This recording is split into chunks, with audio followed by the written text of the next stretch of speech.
Welcome to शुक्लरिटी point. आप सभी का स्वागत है आपके अपने यूट्यूब चैनल शुक्लरिटी पॉइंट पे। मैं शिवम शुक्ला आपका स्वागत करता हूं। आज हम बात करेंगे सूरदास जी को लेकर के, और सूरदास जी से किस प्रकार के प्रश्न एग्जाम में पूछे जाते हैं बीए फर्स्ट ईयर की परीक्षा में और फर्स्ट पेपर में।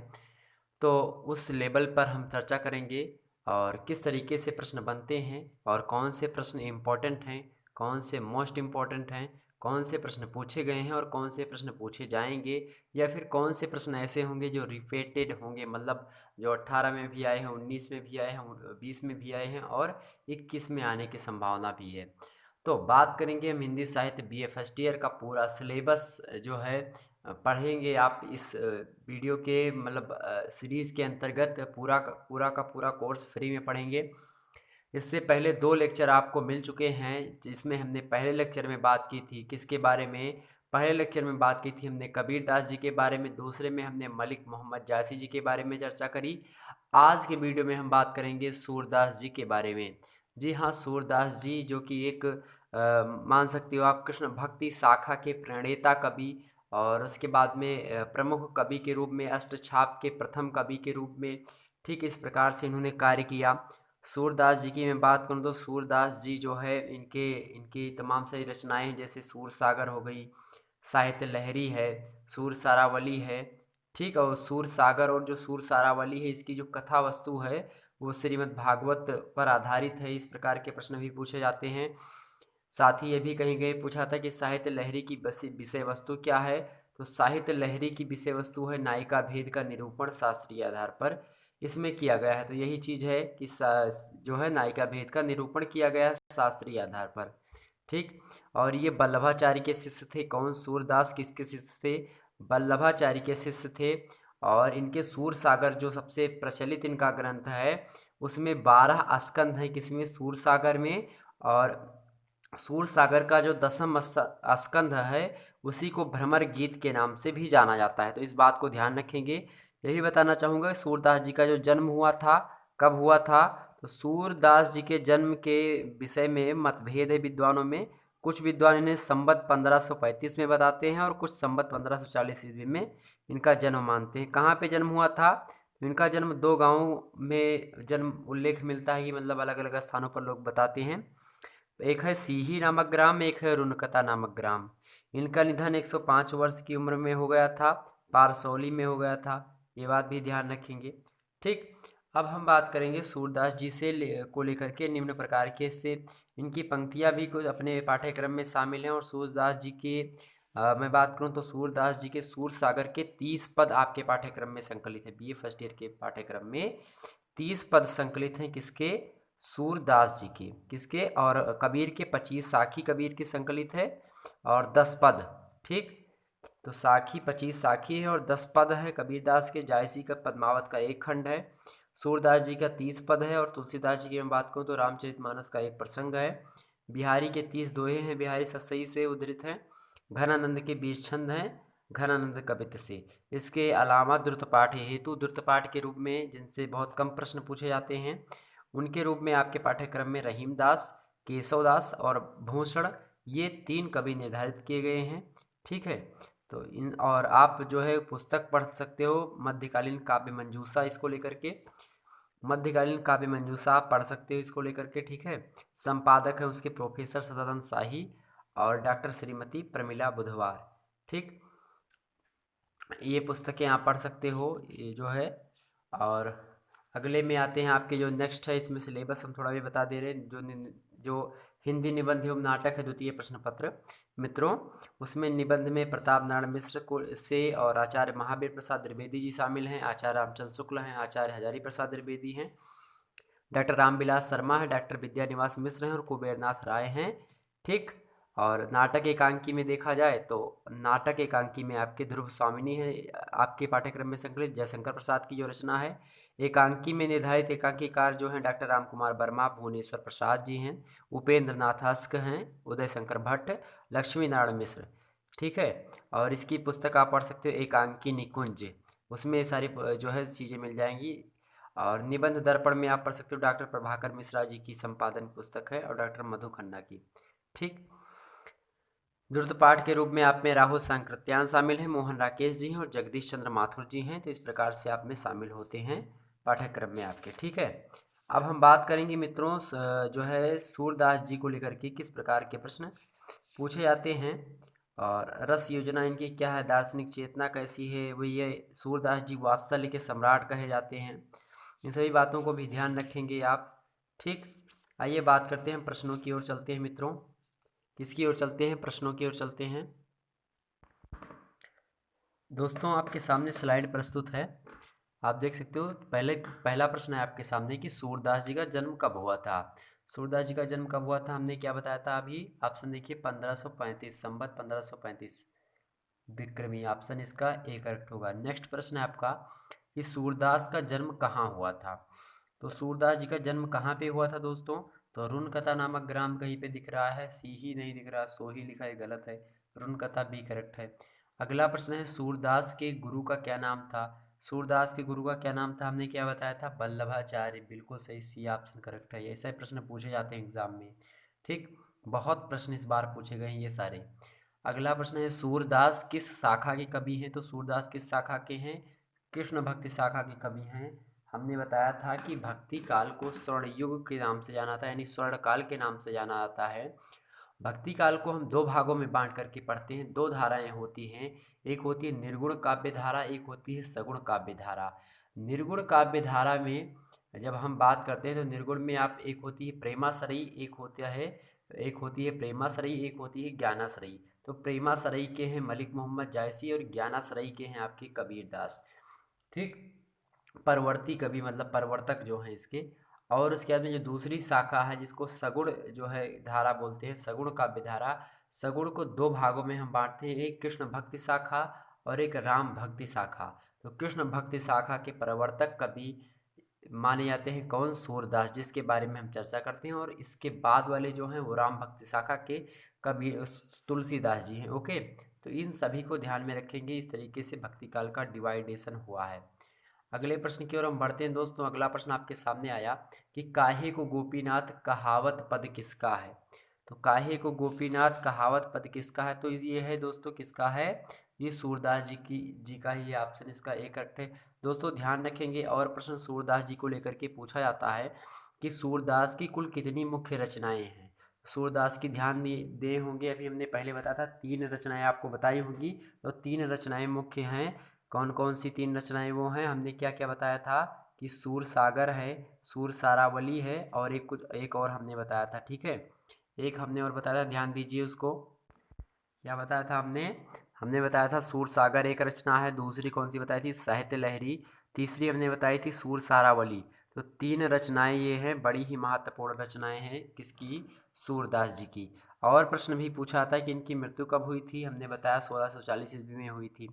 सूर सागर किसकी रचना है, एक सूर सागर जो है, सूर सागर किसकी रचना है, तो किसकी है, तो सूरदास जी की ही है। इस प्रकार के प्रश्न पूछे जाते हैं। कि ये भी पूछा था कि एक प्रश्न ये ध्यान रखेंगे, अब की बार पूछा जा सकता है कि सूर सागर में कितने पद हैं। तो 1.25 लाख पद हैं दोस्तों। कितने पद हैं, 1.25 लाख पद हैं इसमें, किसमें, सूर सागर में। कितने पद हैं, सूर सागर में 1.25 लाख पद हैं। और आगे हम बढ़ते हैं, निम्न प्रश्न की ओर बढ़ते हैं। अगला प्रश्न दोस्तों आपके सामने है, पहला तो हो ही गया ऑप्शन इसका एक करेक्ट है। अगला प्रश्न है कि सूरदास के उस ग्रंथ का नाम बताइए जिसमें रीति का निरूपण है। तो वो ग्रंथ है जिसमें इन्होंने रीति का निरूपण सही से किया है, वो है साहित्य लहरी। ऑप्शन इसका बी करेक्ट है, Sahitya Lahari, option B is right answer. अगला प्रश्न है साहित्य लहरी की विषय वस्तु क्या है। तो साहित्य लहरी की विषय वस्तु है नायिका भेद, ऑप्शन इसका ए करेक्ट है। अगला प्रश्न है सूरदास ने कृष्ण के किस रूप का चित्रण किया है। तो किस रूप का चित्रण किया है, ये प्रश्न पूछा गया 2018 वाले पेपर में, 2019 वाले में भी। तो क्या है, लोक रंजक, ऑप्शन इसका बी करेक्ट है, ठीक है। और भी प्रश्न इनसे पूछा जा सकता है, इनके पिता का क्या नाम था सूरदास जी के। तो सूरदास जी के पिताजी का नाम था हरिचंद। क्या नाम था, हरिचंद नाम था। सूर सागर की जो रचना है किस ग्रंथ पर आधारित है, ये प्रश्न बनता है बहुत बार। तो ये श्रीमद् भागवत ग्रंथ पर आधारित है। सूर की भक्ति किस भाव की है, तो साख्य भाव की है। जबकि तुलसीदास की भक्ति कैसी है, दास से भाव की है। तुलसीदास जी ने दास के भाव में आकर के रामचंद्र जी की उपासना की, पूजा की, अर्चना की, मनन किया, चिंतन किया, इत्यादि किया। लेकिन सूरदास जी ने अपने सखा के रूप में भगवान श्री कृष्ण चंद्र को पूजा। माना उनको, ठीक, कि ये मेरे एक सखा हैं। ठीक, अगले प्रश्न की ओर बढ़ते हैं। नेक्स्ट स्लाइड आपके सामने आ गई। अगला प्रश्न है मित्रों कि गोकुल सबय गोपाल उदासी। तो गोकुल सबय गोपाल उदासी, इस पद के रचनाकार कौन है मित्रों? तो सूरदास ही है। ये सब प्रश्न ध्यान रखेंगे कथन वाले कि ये किसकी पंक्ति है, इससे बहुत प्रश्न पूछे जाते हैं, इसको ध्यान रखेंगे। अगला प्रश्न है, इनमें से किस कवि की गोपियाँ सर्वाधिक भावुक हैं? तो किसकी भावुक हैं? सूरदास जी की गोपियाँ बहुत ही भावुक हैं। कहती हैं कि जब उद्धव पहुँचते हैं जो है ब्रज में, और उद्धव जब पहुँचते हैं कि एक वहीं पे कवि लिखते हैं रत्नाकर जी कि भेजे मन भावन के उद्धव के आवन की, सुधि सुधि ब्रज सुनि ब्रज गावन में पावन जबै लगी, कहाँ रत्नाकर ग्वालिनी की झोर झोर, दौर दौर नंद पौर यावन तबै लगी। हमको लिखे हो, इसी प्रकार से आगे भी है, हमको लिखे हो है कहा, हमको लिखे हो है कहा, हमको लिखे हो है कहा, कहाँ सबय लगी। फिर कहते उझकी पद कंजन के पंजन पे की पाती छाती छो हरन छबय लगी। इस प्रकार से जब चिट्ठी लेकर के आते हैं उद्धव जी, संदेशा लेकर के आते हैं भगवान श्री कृष्ण का कि हम मथुरा में वासी हो गए हैं, अब हम नहीं आ पाएंगे, कृपया आप लोग गोपियों से कहते हैं कि विरह वेदना के जो बाण हैं आप उनको शांत करें और आप जो है अपने गृह कार्य में रत हो जाएं, अपने और प्रकार के कार्य हैं उनको करें, आप प्रेम में पागल ना हो। तो उद्धव बड़े ज्ञानी व्यक्ति थे, इनको भेजा जब ब्रज में, उद्धव जी आए तो उद्धव खुद ही जो है पागल हो गए। उद्धव से कहती हैं गोपियाँ कि उद्धव मन न भये 10-20, एक था वो भी श्याम ने चुरा लिया, वहीं पे है, और ऐसा नहीं कि 10-20 मन हो तो आपकी एक एक ज्ञान के प्रति दे दूं, एक मन को, एक मन ज्ञान में लगा दूं और दूसरा मन श्री कृष्ण में लगा ही है। तो उद्धव मन न भये 10-20। ऐसे ही है कि गोपियाँ किस प्रकार से रोती हैं, इसका जो है सचित्र वर्णन किया कि कंचुक पट सूखत नहीं कहूँ, क्या कंचुक पट सूखत नहीं कबहूँ, उर बिच बहत पनारी। इस प्रकार की विरह वेदना के पीर है, मतलब कि नयनों से आंसू बह रहे हैं गोपियों के, और जो उपवस्त्र है, ऊपर का जो वस्त्र है वो भीग रहा है पूरा से, भीग ही नहीं गया है। कंचुक पट सूखत नहीं, का वो कंचुक का जो पट है यानी जो ऊपर का वस्त्र है जो स्त्रियां धारण करती हैं वो सूखता ही नहीं है, और नैनों के आंसू से इतने आंसू बह रहे हैं, नैनों के मतलब आंसू के जल से, कि मतलब पूरा का पूरा भीग गया है, वो सूखता नहीं है कभी। और इतना ही नहीं, उसके बीच से पनारे बह रहे हैं, जैसे जब बारिश का महीना होता है आपके छतों से जब पनारे बहना शुरू कर देते हैं, जब बारिश होती है देखें किस तरीके से बहता, उस प्रकार से इतनी कल्पना, इतनी घोर कल्पना की है। अब सोचिए इतनी कल्पना एक अंधा व्यक्ति किस प्रकार से कर सकता है। सूरदास जी जन्मांध थे, लेकिन किस प्रकार से इन्होंने कल्पना की। अरे, तो ये सब सारी चीज़ें मतलब बहुत ऊंची बात है, जब आप पढ़ेंगे तो आपको बड़ा ही आनंद आएगा। साहित्य एक इतना रुचिकर विषय है, इतना रुचिकर विषय है कि आप जब कभी मतलब पढ़ने के मूड में हो कोई चीज़, तो साहित्य आप पढ़ें, आनंद आ जाएगा, आप मनमुग्ध हो जाएगा एकदम से। ठीक है, ऐसे बिहारी जी का जब कभी कभी पढ़ने लगो कि कहत नटत रीझत खिजत मिलत खिलत लजियात, और भरे भुवन में करत है नैनन ही सौ बात। इतनी बड़ी कल्पना कवि कवि की हो गई कि गागर में सागर भर दिया, कि एक कमरा है बहुत बड़ा सा, उसमें सारे सगे संबंधी बैठे हुए हैं। एक कमरा है मित्रों, उसमें सारे सगे संबंधी बैठे हुए हैं, और उसमें क्या क्या है, सगे संबंधी बैठे हैं, घर के सारे लोग बैठे हैं, उसमें दो युगल बैठे हैं, मतलब दो कपल जिसको बोला जाता है, जैसे एक प्रेमी और एक दूसरी प्रेमिका बैठी है, तो ये लोग बैठे हैं, और इतने में ही नैनों के माध्यम से किस प्रकार से बातें करते हैं कि कहते हैं, तो कहते हैं नैनों के माध्यम से कहात। जब ये जो है प्रेमी कहता है कोई चीज़, तो कहता है नटत, तब जो है वो नटत ये जो होता है कि नटखट बड़ा, मतलब एक गुस्सा जाती है। जब ये कोई चीज़ कहता है अपनी आंखों के माध्यम से प्रेमी, तो प्रेमिका को मतलब गुस्सा आ जाता है उसको, तो कहा था नटत, वो नट जाती है। रीझत, तब फिर क्या करता है, कान पकड़ के सॉरी बोलता है, मनाता है उसको, रीझत। फिर खिझत, तब क्या करती है प्रेमिका, क्या हो जाती है, मतलब खुश हो जाती है कि हाँ चलो माफ़ कर दिया, खिझत। फिर मिलत, फिर से जो है, फिर खिलत, तब ये हंसते हैं, खिलत, फिर जो है आंखें मिलती हैं, मिलत। फिर लज्जियात, फिर लज्जा से सर झुक जाते हैं दोनों के। भरे भवन में करत है नैनों ही सौ बात। इस प्रकार से बातें कर रहे हैं, सगे संबंधियों के बीच में कोई जान नहीं पाता। इतनी घोर कल्पना कवि ने की है कि इतनी कल्पना पाश्चात्य संस्कृति के जो लोग बताते हैं आजकल कि इनको पढ़िए, टॉमस मूर को पढ़िए, इत्यादि तमाम सारे कवि वहाँ के जो हुए हैं यूरोपीय कंट्रियों के, उन सभी की किताबें वो सब बहुत छोटी छोटी कल्पनाओं में जो है ही रहे हैं, और उसी को लोग बहुत बड़ा मानते हैं। लोग हिंदी को छोड़ करके पता नहीं क्यों इंग्लिश साहित्य, इंग्लिश लिटरेचर पढ़ना शुरू कर देते हैं। मुझे नहीं लगता, अगर आप हिंदी साहित्य के स्टूडेंट हैं तो आपको गर्व महसूस करना चाहिए कि इसमें आलखंड जैसे चीज़ें पढ़ी है, जिसमें वह कहते हैं कि मतलब कि मतलब एक जो है कि घोड़ा ऐसे थे, ऐसे घोड़ा हुआ करते थे कि जो उड़ते थे। मतलब जैसे राणा प्रताप के घोड़े को ले लीजिए, इनमें क्या बताया गया कि जो है, जो तनिक हवा से बाघ हिली लेकर सवार उड़ जाता था, राणा की पुतली फिरी नहीं तब तक चेतक मुड़ जाता था। सोचिए, मतलब राणा ये नहीं करता था कि एक जो है उसकी जो खींचने वाला होता है मोड़ने के लिए जो घोड़ा को, वो नहीं करते थे राणा प्रताप, लेकिन फिर भी घोड़ा उसके पहले मुड़ जाता था कि किधर जाना है। और जो तनिक हवा से बाघ हिली, तो बाघ की जो पत्ती हिली थोड़ी सी हवा चलने से, तो लेकर सवार उड़ जाता था घोड़ा, आसमान को उड़ जाता था। ऐसे आल्हा उदल की जब आप आलखंड पढ़ेंगे, जगनिक परमाल रासो इत्यादि की, वीर रस इतना भरा पड़ा है कि आपके जो है जो रोए होते हैं शरीर के, वो सारे के सारे खड़े हो जाएंगे।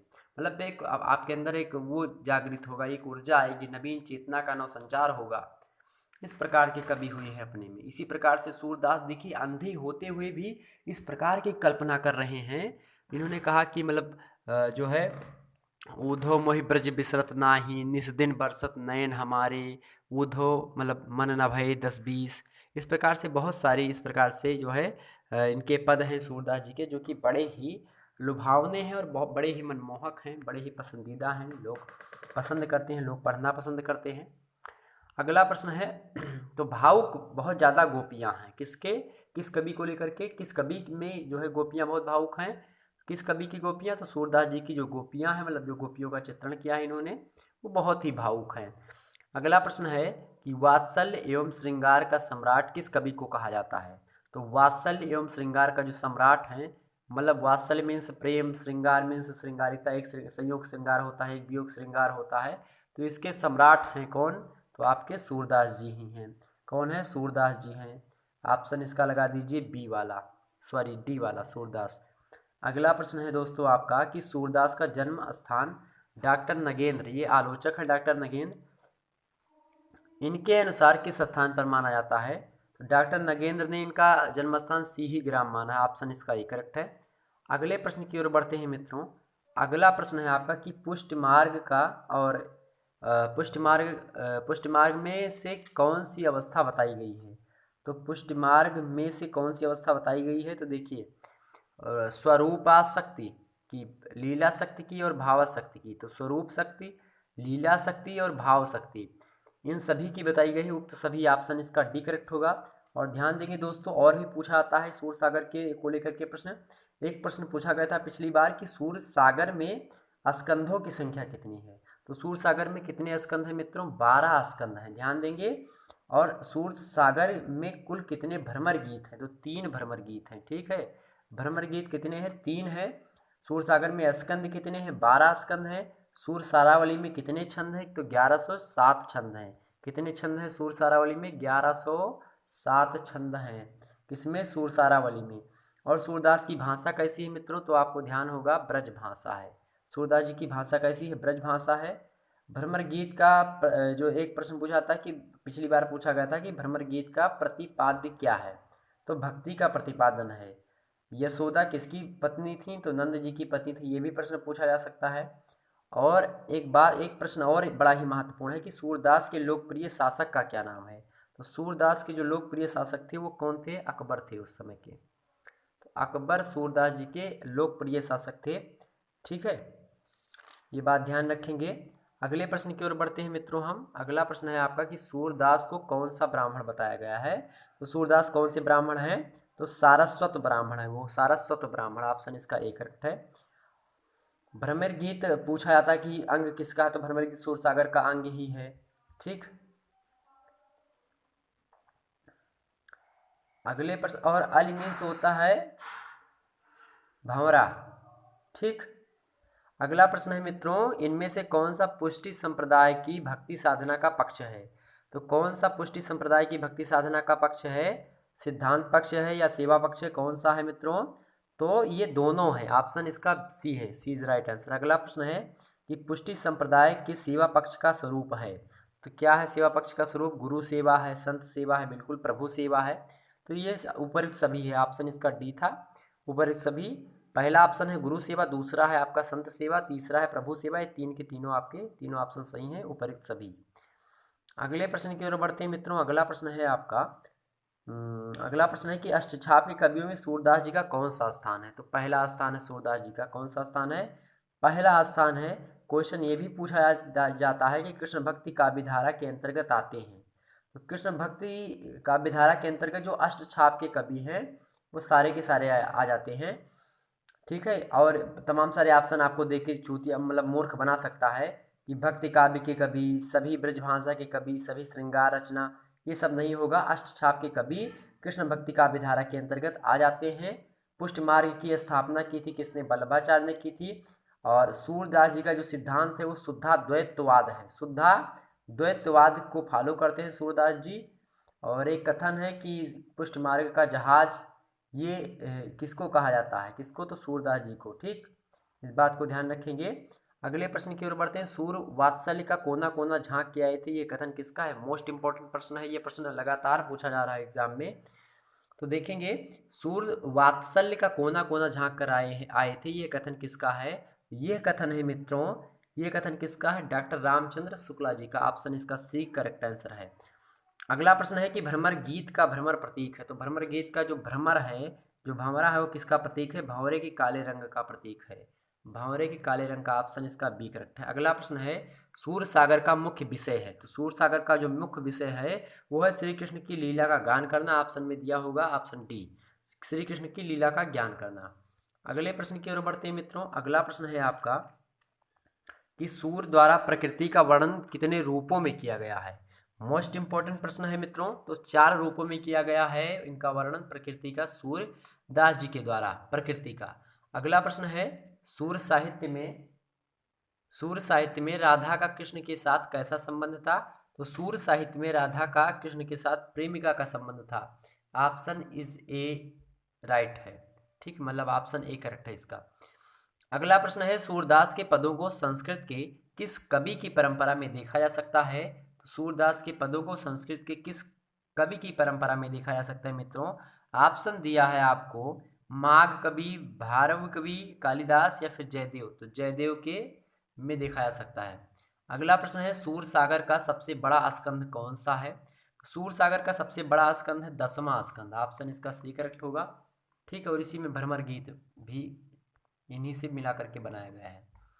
अगला प्रश्न है नगरी प्रचारणी सभा के सूर सागर में सूर के कूट पदों की संख्या कितनी है? सूर के कूट पदों की संख्या कितनी है मित्रों?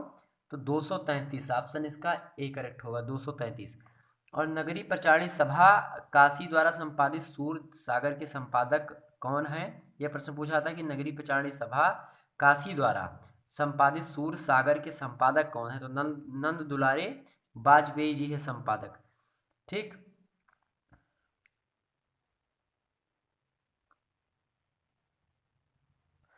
चलिए अगले प्रश्न की ओर हम बढ़ते हैं। अगला प्रश्न आपका होगा मित्रों कि सूरदास हिंदी साहित्य के इतिहास के किस काल से संबंध है?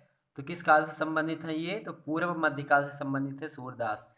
मध्यकाल से थोड़ा पहले पूर्व मध्यकाल, ठीक, मध्यकाल के बाद उत्तर मध्यकाल, तो यही है। तो पूर्व मध्यकाल अगर दिया है तो ऑप्शन में यही सही है। अगर उत्तर मध्यकाल, पूर्व मध्यकाल, आधुनिक काल, मध्यकाल दिया है तो इसमें आपका पूर्व मध्यकाल करेक्ट होगा। लेकिन अगर यहीं पे आपको दिया जाता आदिकाल, वीरगाथा मतलब आदिकाल दिया जाता, मध्यकाल दिया जाता, आधुनिक काल दिया जाता, या फिर जो है आधुनिक काल, या फिर और एक उसी में से दे देता कि वीरगाथा काल, तो आपका लगता मध्यकाल। ठीक, अगला प्रश्न है कि निम्नलिखित में से कौन सा कवि अष्टछाप का नहीं है? सूरदास जी हैं, प्रथम कवि हैं, कृष्णदास भी हैं, नंददास भी हैं, लेकिन आपके वो जो केशवदास है यहाँ पे वो नहीं है। ऑप्शन इसका डी करेक्ट है। केशवदास जी को कठिन काव्य का प्रेत भी कहा जाता है, इस बात को ध्यान रखें। केशवदास को क्या कहा जाता है? कठिन काव्य का प्रेत कहा जाता है।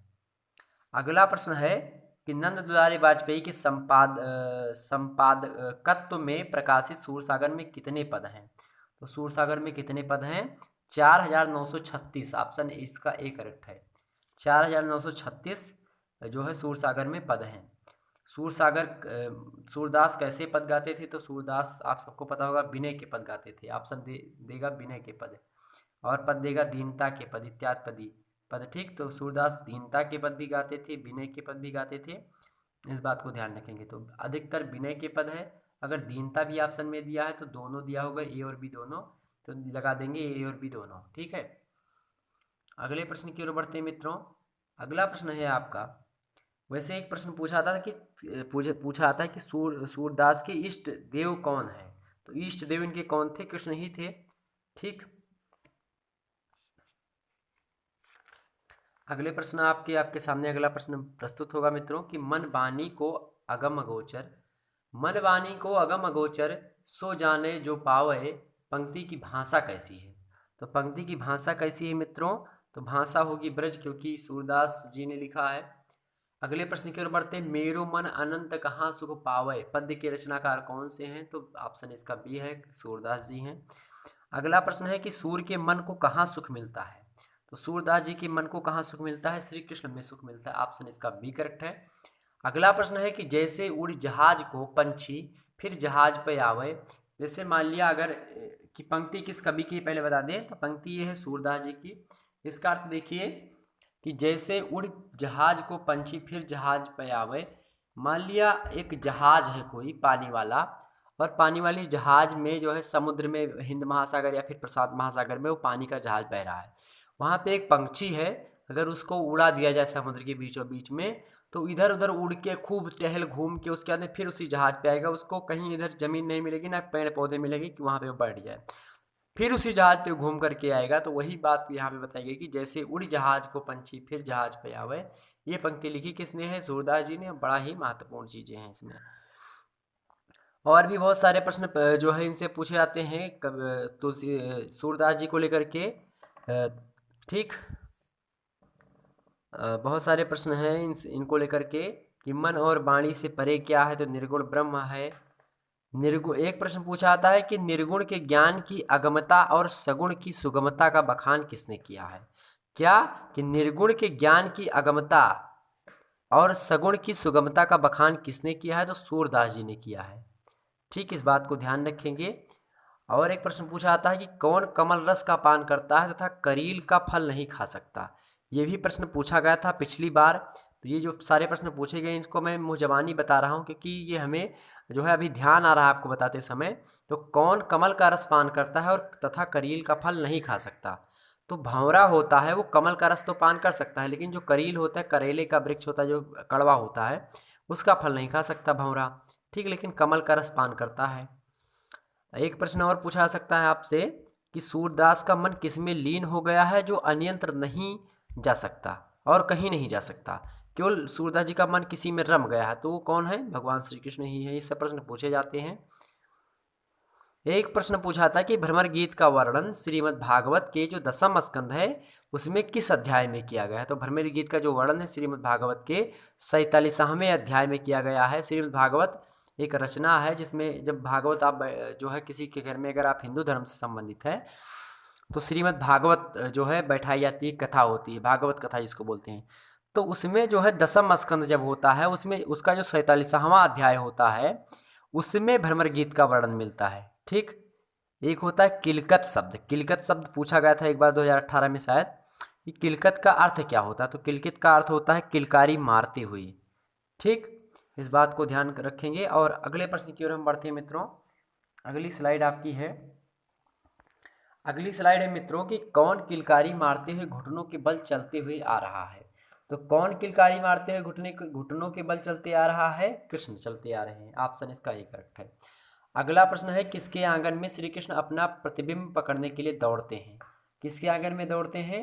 श्री नंद बाबा के आंगन में। ऑप्शन इसका ए करेक्ट है। अगला प्रश्न है कि श्री नंद जी के मणि जड़ित आंगन में श्री कृष्ण क्या पकड़ने के लिए दौड़ते हैं? तो क्या परछाई को पकड़ने के लिए दौड़ते हैं। ऑप्शन इसका बी करेक्ट है। अगला प्रश्न है कि किलकत कान घुट रुआवनी आवत, किलकत कान घुट रुआवन यावत, ये पंक्ति किससे संबंधित है? तो बाल लीला से संबंधित है भगवान श्री कृष्ण के। और किलकत का अर्थ है किलकारी मारते हुए या किलकारी मारना, ठीक। किलकारी मारते हुए कान्हा जो है वो घुंघरू को बजाते हुए और आ रहे हैं, इसका अर्थ ये होगा। और भी प्रश्न पूछा जा सकता है कि कौन सूर्य के प्रभु को आंचल से ढककर दूध पिलाने लगती है? तो यशोदा माता। अवगाहत एक प्रश्न होता है कि अवगाहत का अर्थ क्या है? तो अवगाहत मीन्स होता है पकड़ना मित्रों, इस बात को ध्यान रखेंगे। एक पंक्ति है कि जसोदा हरि पालने झुलावे, तो ये पंक्ति किसकी है? सूरदास जी की है, ठीक। और पत्नी भामिनी पूछा था कि भामिनी का अर्थ क्या है या पत्नी का अर्थ निम्न में से कौन सा है? तो भामिनी मीन्स होता है पत्नी, किसका? भामिनी मीन्स होता है पत्नी, इस बात को भी ध्यान रखेंगे, ये प्रश्न पूछा जा सकता है। भामिनी मतलब क्या होता है? पत्नी। दोस्तों अभी तक आपने समझा, विभिन्न प्रकार से प्रश्न हमने बताया कि कौन कौन से प्रश्न कहाँ कहाँ पे पूछे गए थे। तो इस प्रकार से ये जितने भी प्रश्न हमने आपको दिए हैं, कोई ऐसा प्रश्न है जो कि परीक्षा की दृष्टि से बहुत महत्वपूर्ण है, और कुछ ऐसे प्रश्न हैं जो कि परीक्षा की दृष्टि से पूछे जा सकते हैं आने वाली परीक्षा में। कुछ ऐसे भी प्रश्न हैं जो कि पूछे गए हैं, कुछ ऐसे भी प्रश्न हैं जो कि लगातार परीक्षा में पूछे ही जा रहे हैं। तो इन सभी को लेकर के हमने संकलित किया इनको और वीडियो के रूप में आपके सामने प्रस्तुत किया। दोस्तों अगर वीडियो आपको पसंद आई है तो प्लीज़ इसको जो है वीडियो को लाइक कर दीजिए, चैनल को सब्सक्राइब करें, वीडियो को सभी ग्रुप्स वगैरह में अपने शेयर कर दीजिए, ताकि सभी लोग इस चैनल को जान सकें और अपनी पढ़ाई को सुचारुता और कंटिन्यूटी प्रदान कर सकें। ओके, क्योंकि मैं जहाँ तक समझता हूँ कि बीए की परीक्षा जब आती है तब आप लोग वही सीरीज खरीदते हैं, उसी से काम चला लेते हैं और पूरा सीरीज भी नहीं पढ़ते, उसको भी सही से नहीं समझ पाते हैं, ठीक। तो फिलहाल आप हमारे चैनल से जुड़े रहेंगे तो आपको अच्छी से अच्छी जानकारी देने का प्रयास हम करेंगे, हमारी टीम करेगी। फिर मिलेंगे दोस्तों एक नई वीडियो के साथ, तब तक के लिए जय हिंद, जय भारत।